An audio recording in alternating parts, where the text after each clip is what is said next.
ميدو الجباس لاعب نادي بيراميدز طلع يقول لك ايه.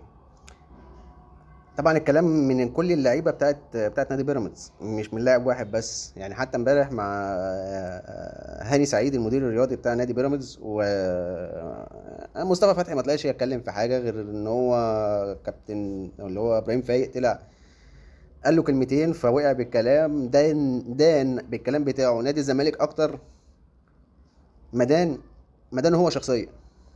بس عموما يعني ايه، خلينا نتكلم كل الكلام اللي طالع من لعيبه نادي بيراميدز. فدودو الجباس طالع بيقول لك ايه: احنا ابطال الدوري الحقيقي، او احنا بطل الدوري الحقيقي، وفي عوامل خارجيه هي اللي خلتنا نخسر بطوله الدوري. لا، انا ممكن اقول لك العوامل الخارجيه دي انتوا اللي ابتديتوها من بدايه من مباراه القمه. رحتوا دفعتوا مبلغ كويس عشان خاطر المباراه ما تتاجلش لمده ساعتين، ورحتوا دفعتوا مبلغ كبير جدا عشان خاطر تاخدوا 3 نقط من نادي الزمالك. تمام. وغير ده كله بقى، تعالى بقى من ناحية تانية، انت قعدت قبل في الدور الاولاني في اخر 8 ماتشات بتكسب ماتشاتك كلها بعوامل خارجية. تمام. وجيت لما جت التاتش او جاي حصل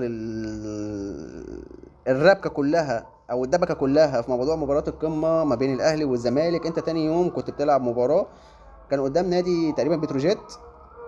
لا، كان قدام نادي ايه بصراحة مش فاكر. بس النادي ده تقريبا هو اتعادل معاك.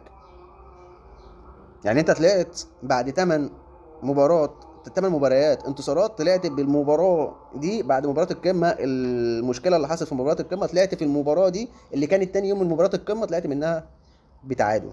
يعني انت خسرت نقطتين. ده غير انك انت حد قال لك انك انت هتخسر مباراة نادي فاركو ومباراة نادي البنك الاهلي، واحدة ب 3-2 والتانية ب 4-2. يعني في حد قال لك اخسرهم عشان خاطر انت تخسر البطولة؟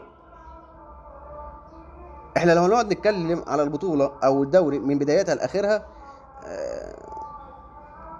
تقريبا انت المفروض انت الخسران. هتيجي تقول لي لا، ما انا بطل دوري ابطال افريقيا. اقول لك يا عم مشيت مش هقول لك لا. ولعبت مباراه كويسه قدام نادي سان داونز، وسان داونز لولا عدم التوفيق كان هياخد منك البطوله برضو على ارضك بسبب الانفراد اللي حصل في الاخر. فما تجيش تتكلم في موضوع ان انت بطل دوري ابطال افريقيا. احنا اخر 5 سنين واخدين منهم 4، انت واخد واحده اهي.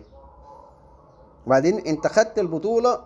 في بقى جمهور نادي الزمالك اللي طلع يقول لك ان نادي بيراميدز خد بطار النادي الاهلي من الفريق اللي طلع النادي الاهلي. طب ما انا ممكن اقول لك لا، النجمه اللي موجوده عند سان داونز او في تيشيرت سان داونز منك انت. تمام. والنجمه اللي على تيشيرت نادي بيراميدز من نادي سان داونز اللي كسبك في النهائي بتاع 2016، يعني خد بطارك انت في النهائي. فما تجيش تكلمني في حاجه. انا واحد من الناس بدعي على مارسيل كولر، لان هو اللي خلى واحد زيك تطلع تتكلم وتقول كلمتين زي دول. بس الجميل جدا في الكلام بتاع دودو الجباس ان هو طلع قال ان احنا بطل الدوري الحقيقي.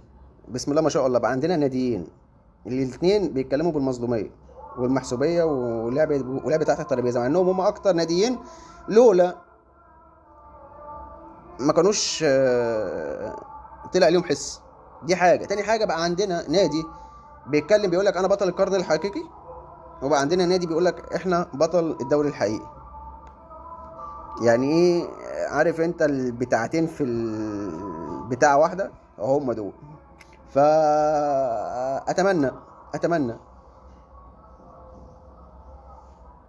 ان اللي يطلع يتكلم عن الاحداث كلها. يطلع يتكلم عن الاحداث كلها، ما يتكلمش من النقطه بتاعته عوامل خارجيه ان احنا خسرنا الدوري بعوامل خارجيه. لا، انت وصلت للمرحله اللي انت فيها دي بالعوامل الخارجيه بتاعتك. مش هقولك اكتر من كده. سلام.